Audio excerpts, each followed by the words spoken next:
Cracking retention is the holy grail of making games, and 90% of that job happens in the first 10 minutes. Welcome to this new podcast where we get people who've built amazing games before to experience a game for the very first time with us and tell us what they like and what they don't. Welcome to DZero. Hi Nilay, how are you?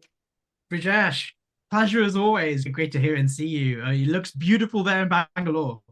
Yeah, I'm so happy that you're here. We've been sort of trying to make this happen for a while with you. Welcome to DZero. I'll quickly tell you what we do at DZero. We basically make people who've built games before come and play a game for the first time and experience the first 10 minutes of that game together. It's largely a way for us to sort of see what thoughts are like happening in your head as you play like a new game. What's what are things that you're registering as, hey, they've done a good job here, and what are things that are registering as, maybe I would have done something different here. Obviously, nobody really knows like why somebody does what they do inside an app or a game, but of course, everyone's free to have their own opinions, and this is our opinion on how the first 10 minutes of this game is going to go like. Cool. I love it. Awesome. Before we get into the game, I want to quickly sort of introduce everyone to what you've been up to so far in your career and how you got here as well. I know I met you when we came to GDC together last year, and it was super awesome that we met you. And I know that a large part of what Segwise does today is because of that meeting that happened between me and Nilay, where he nudged us towards the gaming universe. But yeah, just really wanted to sort of encapsulate what you've been doing so far in your career. I know that you're currently reading product at Kwalee, but how did you get here? How did you get into gaming in the first place? And how has it been so far? Like maybe highlight one or two things that have really made Nilay the gaming person and the gaming PM that he is today. Absolutely. So first of all, yeah, pleasure as always to speak to you. GDC feels like a lifetime ago, and things have changed so much since then. How did I get into gaming? It was being maybe like 5 or 6 years old and getting a Game Boy, the original one, really chunky, really big. And at that time, like the first games I played were Disney games, incidentally. I think it was Lion King, Toy Story. They had extremely like based on the storyline of the movie, just creating Yeah. it scene basically into a packaged form. I remember the UK was didn't have that many games in it, so we used to get relatives in America to mail us over the game cartridges. And then I guess like I got into anime and Pokemon really exploded kind of non-traditional media in our lives. We were playing the card game, and what's now thought of as transmedia, right? We were playing the card game, we were watching the cartoons, and then we were playing the electronic games. I think Pokemon Gold was my first Pokemon game. Yes. Uh, Um, did you ever get into Game Boys? I yeah, exactly. It was for I had on like literally every Game Boy. Like I had like the the set of all the games from Pokemon Gold to Heart Gold to Leaf Green, all of them. I'm a huge Pokemon fan. Probably put thousands of hours of my life into Pokemon as a franchise, and even with the cards as well. I used to play it so much. But then look, I've been an avid gamer since then. I guess my favorite game, Metal Gear Solid on the PlayStation. I'm a huge fan of Hideo Kojima and everything he's done. More recently, games like Red Dead. I want to give a shout out to an MMORPG called RuneScape. It Okay. probably it was my biggest gaming addiction for a course of about 10 or 15 years. And then I kind of in education, I was based in finance. I was a consultant, more on the strategy side for about 5 years, and then afterwards during the pandemic I had the opportunity to join a very small startup, like I think a 30 to 50 person startup called Triple Dot Studios. Yes. You may know them from like Wadoku and Triple Tile, but when I joined, they were rather small, they were rather off the radar. I kind of lucked out during the pandemic to find, frankly, one of the best gaming teams in the industry. Joining them, the founders have made multiple successful startups in gaming and game tech. And then I How kind did of you decided. how did you reach out to them? Did you just like cold sort of reach out to those guys? So there's a recruiter in London called Jenny from Intelligent People, and she reached out to me. I wasn't even looking at the time, but something about being able to join the world of gaming really enticed me. I knew that it was my passion. I wasn't aware you could mix your passion and your career. Like that wasn't, growing up, that didn't seem very obvious to me. I know nowadays it is, and we're told to work in our passions. But for me, at least growing up, that wasn't the case. I felt I lucked out. I joined that small 30, 40 person team. And over my 2 years there, it exploded from 30 people to 350. I Oh, was able to design, help build, and then launch Triple Tile, which is now one of Triple Dot's biggest titles. It's kind of this mahjong kind of game. And that's when I also learned how basically this is just B2C product management, right? What we call yes. as gaming and gaming product management, I'd say it's very similar to what happens on Facebook or Snapchat or any B2C company which is optimizing a user's journey through the game, is through their product. For Yeah, TUI's first time user experience, hey, that's exactly what Amazon does when they want you to do one click purchases, right? yeah. And so since then, I've worked at a couple of different studios, mostly around mobile gaming. Currently, I'm at Kwalee. We're a 350, 400 person studio based out of the UK. Historically, we were a hyper casual developer, but in the last year and a half, we've moved more into the casual end of the spectrum, which is currently like the The company's thing to do. big motivation right now. Awesome. What's like one or two things that you remember? And this is something that I always ask people on this podcast that, hey, everybody remembers like this one feature or this one change that they did, which was like one of those things that really blows up. Do you remember one or two of these things from any part of your career which sort of you remember fondly that, yeah, that one change that I did, I really remember even to till date? Absolutely. So, Triple Tile, it currently earns, I don't know, like 500 to 800K a day in revenue. Back in this day, we just launched it and had 13% day one retention. And, and realistically, I was like, look, I'm at this sub 100 person startup. I'm new to gaming, 13% day one retention. Like, do I need to prepare my CV? Like, what's gonna happen here, right? And I vividly remember, people talk about product market fit and they say you can feel product market fit. Like you should never be asking yourselves, have we found product market fit? Because when you Yeah, find it, you you'll know it. know. Yeah. Exactly. And I remember doing a simple A/B test, which was should level one be super easy or super hard? And traditional wisdom is level one should be, I don't know, 3x3 screen. You do two taps, you win the level, you get 100 coins, the user's happy, there's an animation. But we did the opposite. We made level one fiendishly hard. And I remember why I did that is because I was playing Archero, like the game by Habby. I was playing Archero, and I'm a huge Elden Ring Souls fan, and I was like, I just want to get stuck in. I want the first boss to kill me 15 times, right?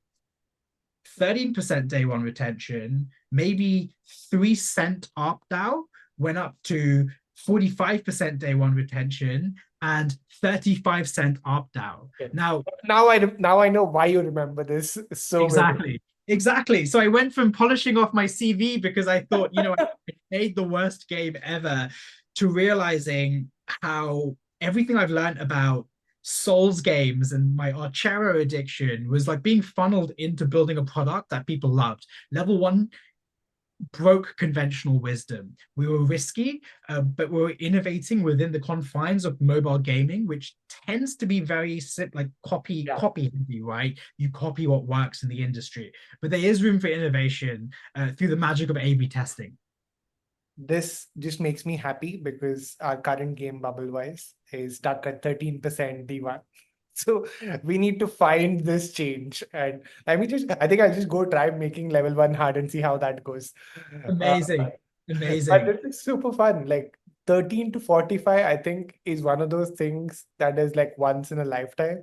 Like Yes, yes. it's the kind of changes that you'll remember for the rest of your life. Literally makes or breaks careers in companies. And I say like tangent, like connected to that is probably my other big moment in gaming where we'd scaled this game to like 50K revenue per day.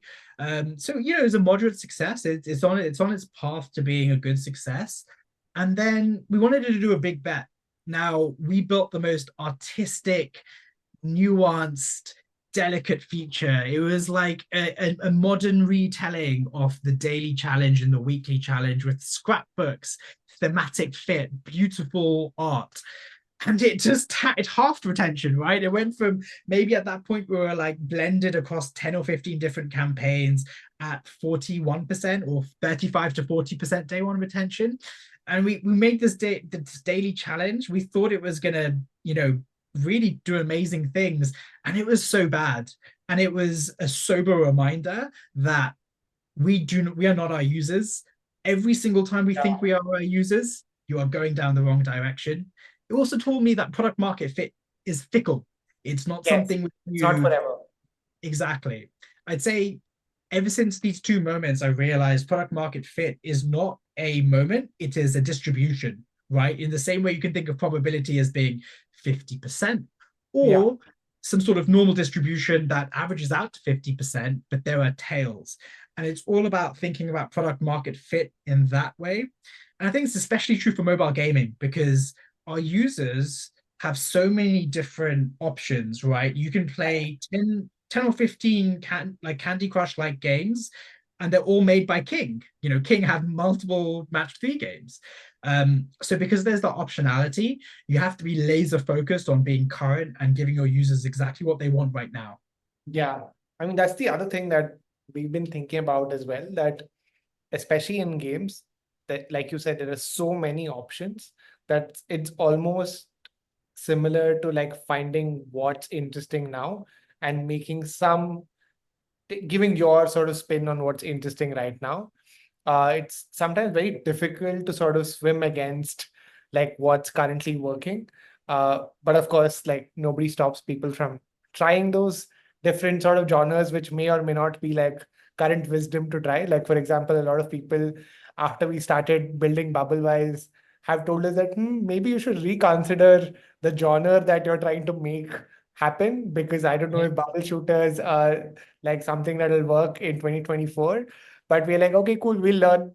It's not like the first game always needs to succeed, but at least we're kind of learning how things work, what are the problems that people hit because of that game. And hopefully that sort of helps us make Segwise better as well, because we're using Bubblewise as a conduit to just use Segwise internally. Absolutely. Like one thing that I love about Segwise is the fact that it goes from, and this is, by the way, it's not a pitch you've asked me to do. It's just because I am a fan of your product. It tells me, it helps me understand the causes of things, right? Yeah. And I think going through that process of releasing a mobile gaming feature and realizing that you can think about first order effects, second order effects, and third order effects. And the first order effects are quite simple, but they're not very powerful. It is those second and third order effects which dominate performance, right? So you could think of something like a leaderboard, but is your user always ranked first in the leaderboard, or is they always in the bottom 10%? Yeah. Is it more motivating for the user to consistently be in second position versus first position? How quickly should they go from the last position to the second position? All these kinds of things, I think of them conceptually, like, in mathematics, you have the first differential, but then when you get the second differential, things starting to get more interesting. And then you think about the third differential and you're in the world of like, physics, and that's extremely interesting and extremely applicable to real world applications. So think within gaming, just finding out what those second and third order effects are is very Yeah. fascinating. I think that's what at least I got addicted to in consumer PMing. Just these, like how small changes can have such insane ripple effects that you could not have predicted. Like there are so many of these instances in every PM's sort of life, that which is also why we ask these kind of questions, because there's always that one thing where you did something, you really didn't think that this is what will cause like such a large change, but it did. Sometimes it's negative, sometimes it's positive, but yeah, it's these Yeah. unexpected sort of third order effects that really keep you addicted to the world of consumer PMing. Yeah, like looking at the biggest game in the world right now is, Monopoly Go by Scopely. Like, I'll be honest with you, gun to my head 2 years ago, if someone said Monopoly is going to be the biggest mobile gaming, I would have been like, I open Monopoly once a year. It's on Christmas. Between Christmas and New Year's, there's 5 days, right? You open Monopoly, you're playing with your family, you've had a lovely Christmas dinner together, and now you want to have an argument, so you open Monopoly, right? It's crazy what trends ebb and flow in mobile gaming, which keeps it exciting. Yes. Cool. This is a good segue into what we're going to do next. We're going to play a game for the very first time with Nilay. He's never played this game, so we'll get his first impressions on the fly. Amazing. We've got Nilay to download the game already. So, Nilay, if you can share your screen, and then we can start playing this game for the first time with you and get your first impressions. And that's all DZero is about. Let's do this. Great. We should be sharing in a moment. Yeah, let's. Very quick splash screen. Going for the notifications and the permissions. Continue. Okay, let's start. Okay. Ooh, Conceptualize, kind of quite conceptual loading screen, and then they go straight with notifications. Okay, I'm gonna allow for now. what do you think of this loader? I think it's a bit trippy. It's a bit untraditional. It made me look at it. I don't think I've ever looked at a loader in a really long time, but it made me Yes. suddenly look at that loader and say, what are they saying? I think there is this kind of trend towards having like motivational statements. I think one game that started this was Zen Match, which is one of these mahjongi games where they had a very like meditation, like Zen Buddhist quote. Yeah, it's interesting. One thing that does surprise me is that they haven't asked me for IDFA permission here, Yes, because the apps flyer conventional wisdom right now is yes, trying the person to get do it up three front. quick accepts, right? Yeah. Accept T's and C's, accept notification, accept IDFA. Okay, pretty chill home screen. What are your This is first impressions, Nilay? Like pizza Yeah. as a pizza factories as a category, and just like these kind of games as a category. What's your first thought? So I'd say this is like a idle arcade game. It's very hyper casual in its nature. I would expect the CPI to be, non-blended CPI to be within the range of like definitely lower than $1. I'd say maybe between 50 cent and 35 cent and 50 cent. I would imagine I'd delete this game by the end of the day or never play it again. I mean, that's just the unit economics in this part of the industry. And I guess like before I downloaded that's my idea here. My other idea is pizza. Everyone loves pizza, right? So they've gone for that extremely broad appeal. You could be building Yeah. anything. You could be building a roller coaster or anything like that. They've gone for pizza, and I would bet they'd have 100 of these different themed games, maybe coffee, maybe candy store, etc., etc. And opening up the game within 10 seconds, yeah, like you're right. The splash screen was a bit interesting, but this is exactly what you expect from hyper casual games. Very flat, very Yeah. monotoned, very simple kind of graphics. There's a bit of movement with the classic floating joystick. Very limited as to what I can do. They want me to go through the fatui. There's no escaping from that. Ooh, Okay, nice, nice sound. nice cash sound. In experience, I found like 40 to 60% of users just have their phone on mute at all times. So, sound probably will be a secondary thought to them. Did you feel the haptic? Ooh, nice vibrations. Oh, you did. You have they put in the haptic feedback as well? Yeah, there's good haptics here. That felt very nice. The haptics for the cache and the haptic for the animation too. What's interesting here is that they haven't set any sort of large goal yet. Like you've just landed on this like universe and like you're going through the motions. They still haven't told us like there's no backstory. There's no like, hey, blah blah Yeah. blah. Something that sort of motivates people to sort of stick around and see out the entire thing. But let's see. I'm Uh, loving this door animation. Like, honestly, I've got so much actually, time to watch this door animation all day long. Um, there's a bounce in the end, which is such nuanced detail. Sometimes I always wonder if such things matter. Look Like, at the shadow. Can you see the shadow? That's a nice detail. You don't always have shadows in these kinds of games. how do Um, you how do you think about such nuanced detail in games? Do you think it makes a difference over the long period of time, or are these things that you do to like make yourself feel proud, or what are these? so my hunch is like for this segment of the game, hyper casual market, I'd say definitely doesn't matter. This is probably a passion project almost of some probably like some really skilled artist who wants to build something that they're super proud of. And I guess it then becomes baked into the tech stack. So now the Yeah, company has the ability to add arbitrary shadows onto anything added in Unity, and then that just gets used in all their games. I wouldn't say it's like a must-have feature for this game at all. yeah, I'd expect many users may not even care for it or even know it's there. As a PM, I would be questioning.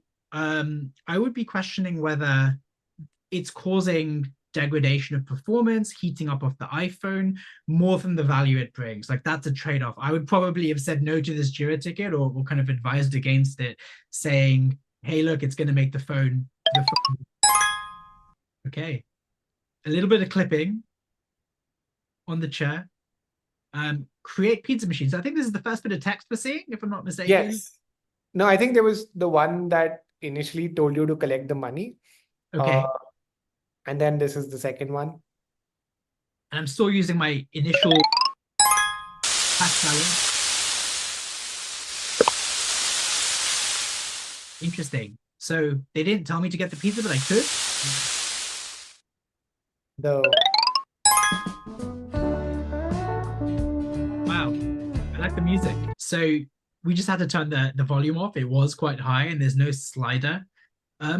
Okay, so definitely in the arcade idle kind of genre, but this is quite tycoony, right? You're a tycoon. exactly. I'm imagining you're actually physically selling things here, Yeah, um, which makes it less passive.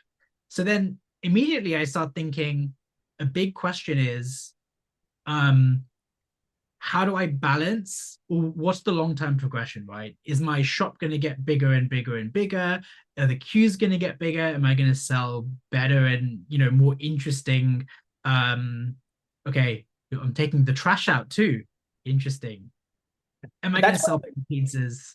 that's what I would have sort of expected them to sort of set like a larger vision, saying, "Hey, this is what we're trying to create. Like this is what the end state is, and here is where you are today." And then that sort of sets you up for what are you even trying to do here? Like, yeah, I played a game which is very interesting recently, which is in the same category where hilariously it was about building an entire temple and it's doing really well in India. And it sets the tone on what does this look like in the end state, Yeah. which sort of then sets the tone for okay, what am I even doing? Like, why am I doing this? Because I want to see that end state, which I think was a missed opportunity here. Yeah, definitely. Like, you know, even adding a thin bit of narrative of like this is pizza store one and you want to make a chain of them or you want to take over the pizza market can do really well. I'd be curious, like Supercent tend to know what, like they've made hundreds of these games, right? And they know it rather well. So I would err on the side of saying they probably have A/B tested that before. They probably had narrative driven games. Okay, I'm gonna. Oh, I thought I'd get an ad. Also, that's quite interesting, right? I've been playing for like maybe what, 3 minutes, 4 minutes, and No, there's been no no ads ad, yet.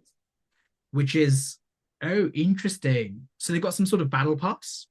Um, I'm being introduced to two currencies now, the dollars, and then what I'm assuming is a hard currency, um, Yeah, or maybe a soft currency, which yeah, Dash seems to be the soft. There you go. yeah, interesting. I always find it weird when they don't localize to my dollar, like my currency sign. I am really curious. Let's just see. Okay. it's 8.99. It's not like 6.99, which is converted into pounds. I always find that quite cheeky. Um, Also, like, did you understand what they were trying to sell you? I don't know if they set enough context on what am I buying.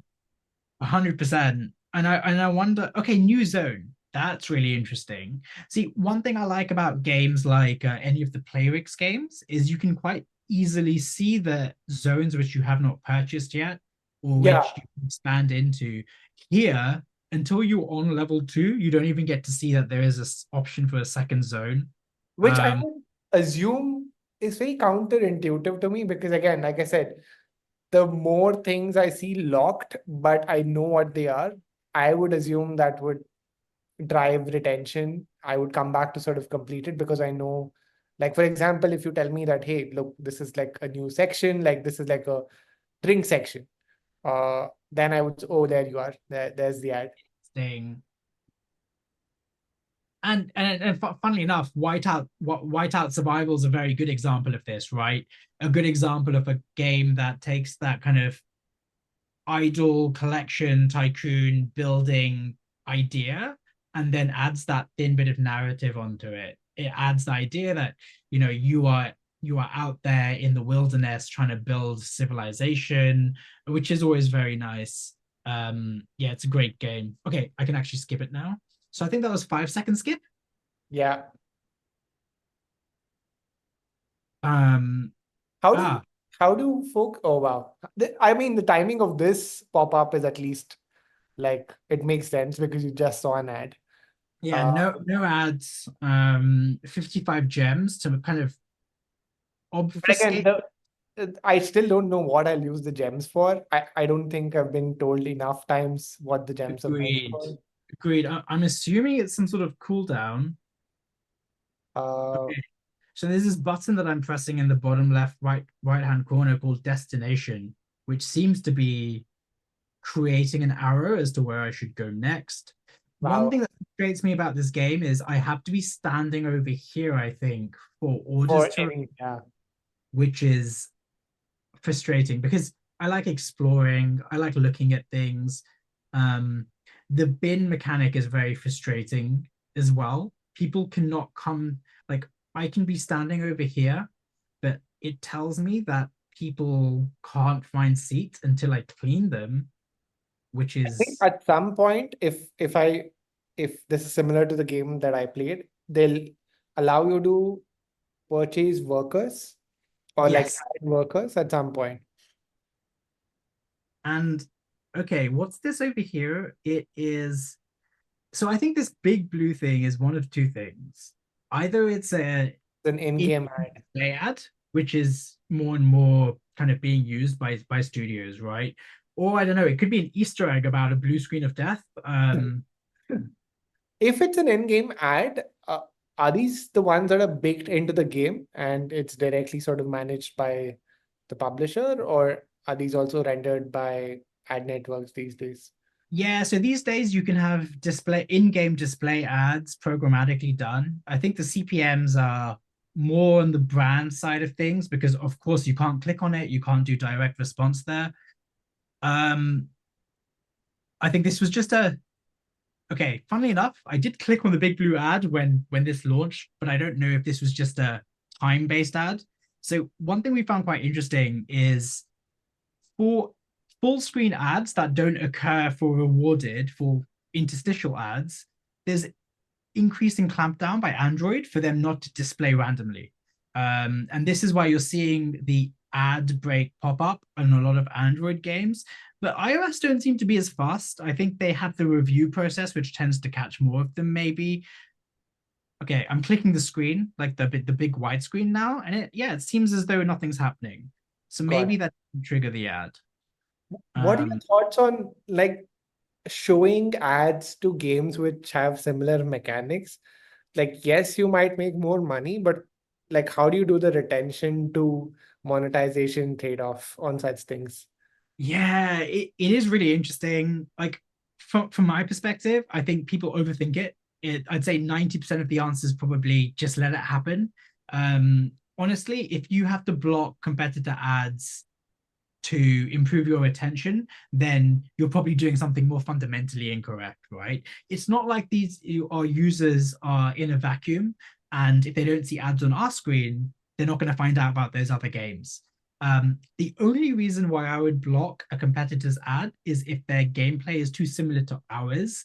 Mhm. One thing anecdotally I've been told by a bunch of people who I think are super, super smart is users want the change in what's going on in the screen. Users actually get confused, or not confused, they get annoyed when they're just looking at the core game screen, your game, and then an ad which looks very similar. They misclick, that is a very negative Yeah, experience for them. But overall, I personally wouldn't block. Yeah, I think it's not worth the effort. It's not worth the drop in CPMs. there is an ad now on the big screen, I think. That's kind of crazy. Yeah, I don't know what it's selling. I'm gonna click on it. Is it a show that they're promoting? It looks like a It show. it looks like a show. The Great Grid Upgrade, nationalgrid.com. So National Grid is like the UK energy infrastructure Oh my company. God. Oh, this is Okay, timed ad. so this is a timed ad, yeah. So I don't think clicking that screen leads to any kind of direct response. It seems to be completely, Brand completely advertising. cosmetic. Yeah, because completely brand. But honestly, if I was National Grid, I would talk to them because that's squished. I can't even see the website. Yeah, we Um, had to really squint to find out what company was that. yeah, yeah, exactly. Um, okay, so I But think it's strange. I haven't really improved anything. Okay, fine. I have just not been going to HR, so I can you guess I'm just HR quick? now. Oh, you unlocked HR. Got it. There we are. Okay, so I'm gonna get an employee, and now I have to build the next one. Can you go on the upgrade? Yeah, just walk in here as well. I think you can. Ah, there you go. Capacity, great. Now, obviously, there's the add option. Now I want to get to level 3.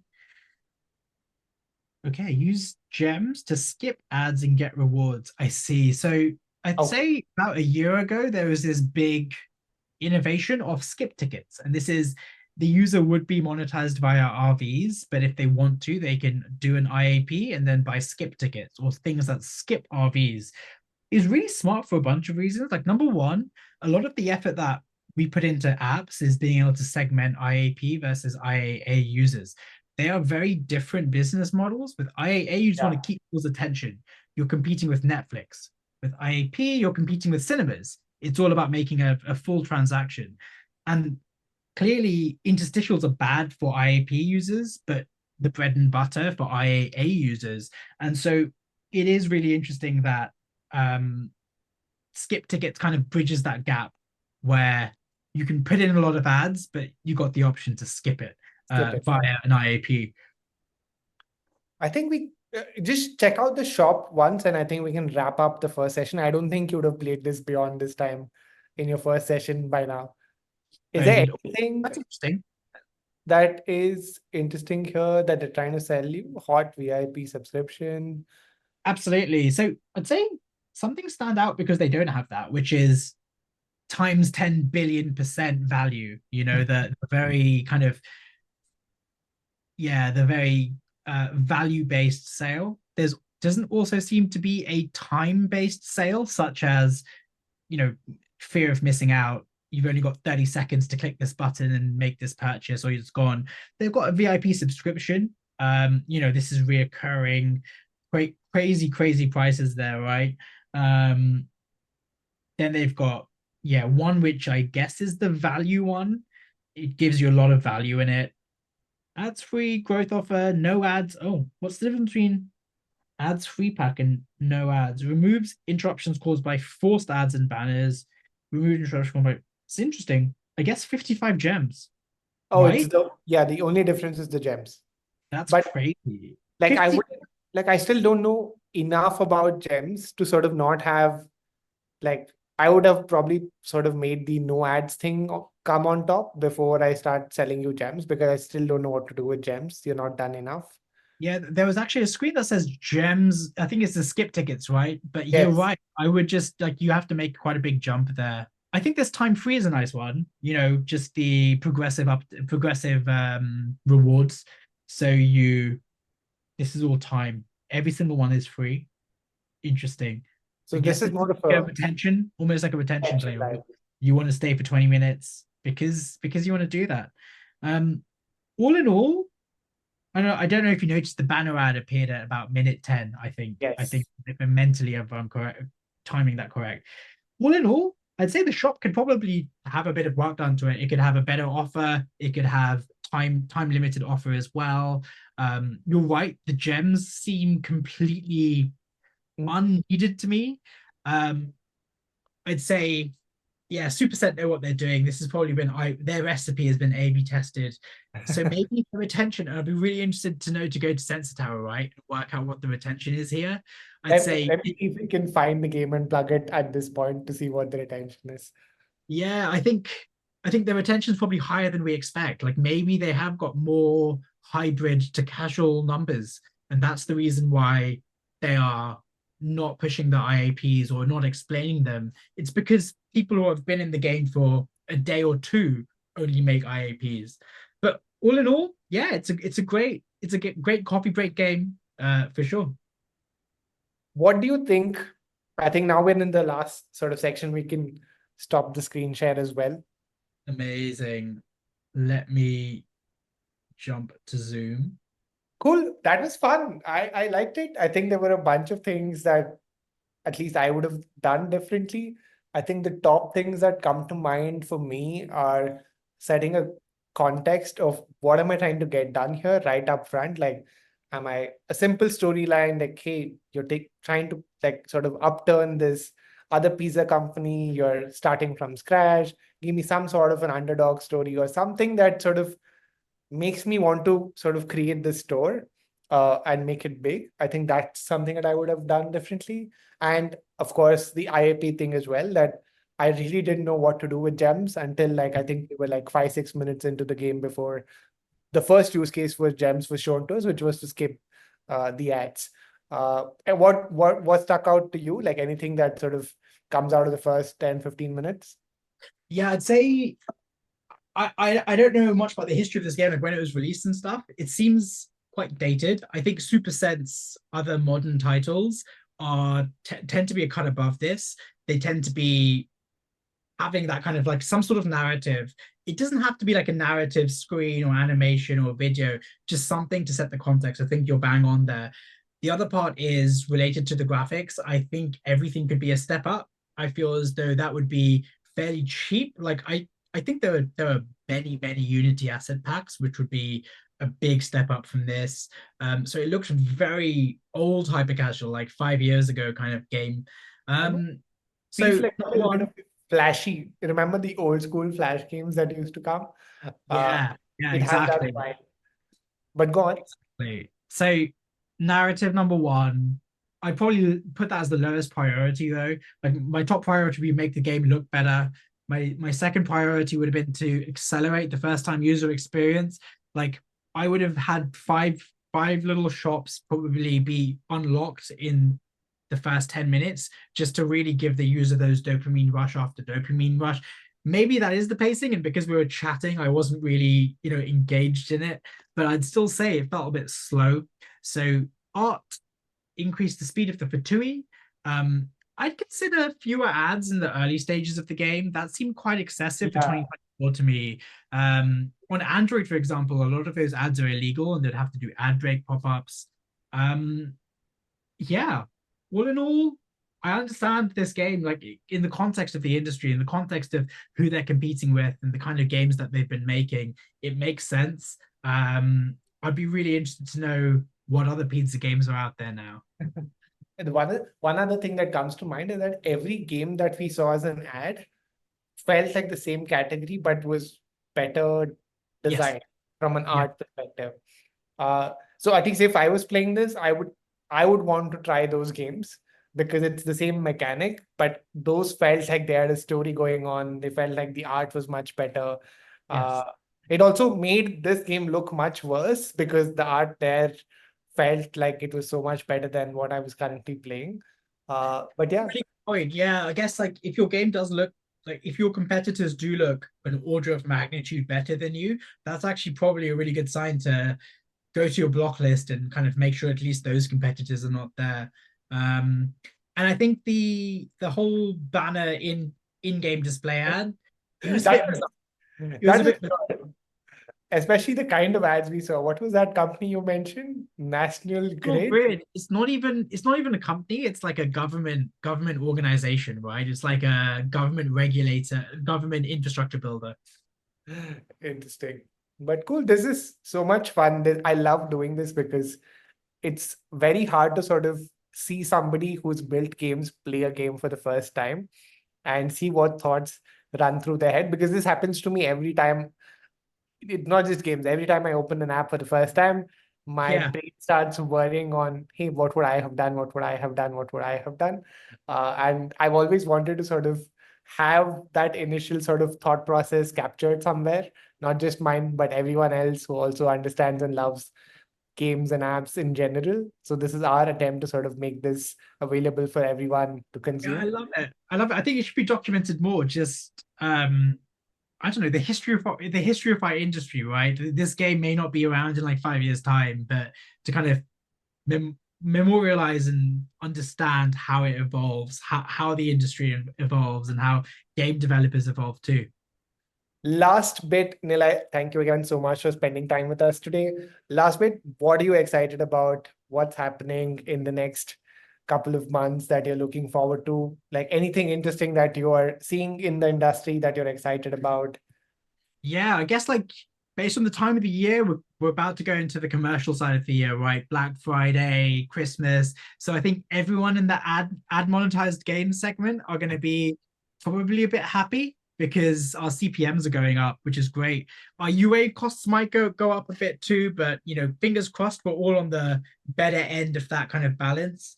What am I excited about? I'm excited about getting onto the iPhone 16, working out what Apple Intelligence looks like. I don't think it's ready for gaming yet, but Yeah. maybe this is our chance to see what gaming will be like in 5 years' time in a post AI world, how we should be building for it, what's available to us, what SDKs and dev kits and you know functionality Apple and Google will release for us. I think the first gaming companies to crack that, especially within the word categories or Yeah. something similar, they're going to be in, it's going to be a really good time. It is actually, that's true. Like it's going to be alpha for like maybe a year and a half. Lots of games in that category will be like first in class uh, Yes. to use those features. Yeah, that's quite exciting for sure. Thank I you so could much again. This was fun as usual. All our chats are damn fun, absolutely. and I enjoy all of them. Keep sort of coming back to you for more stuff as well. But yeah, thank you again, and hope you had fun as well doing this with us. Thank you so much. Have a great rest of the day and we'll speak soon. Bye.